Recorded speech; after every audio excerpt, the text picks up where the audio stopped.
এটা আপনি দেখেছেন? বাবা মায়ের রাখতো না? অভিশাপ আসমান কাঁপে, আপনাদের কাঁপে না? তার কাঁপে না? অভিশাপের ভয় হয় না?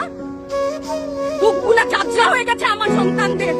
রাবার বুলেট বলবেন, কি বলবেন? এগুলো অস্ত্রের মুখে দাঁড়িয়ে আছে, আমাদের পয়সায় কেনা বুলেটে আমাদের সন্তানদের আপনারা বুলেট ছুটছেন। আর কত, আর কত? পুলিশ ভাইদেরকে বলি, ভেতরে তো আপনিও মানুষ, পুলিশ ভাই বলি না, ক্ষমা করবেন, মুখ থেকে বার হয়ে গেছে। তাদের ঘরেও সন্তান আছে, তাদের খোলসের ভিতরেও মানুষ।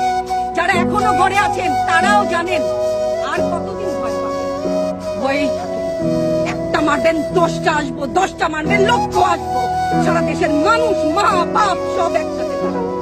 ওদের সন্তানকে মানুষ করার জন্য আমাদের কাছে, শিক্ষকদের কাছে পাঠিয়েছিল। কি জবাব দিব? আমার তো কোনো মুখ নাই, আমি শিক্ষক, আমার ভাষা নাই। তাদের কাছে হাত জোড় করে মাপ চাই।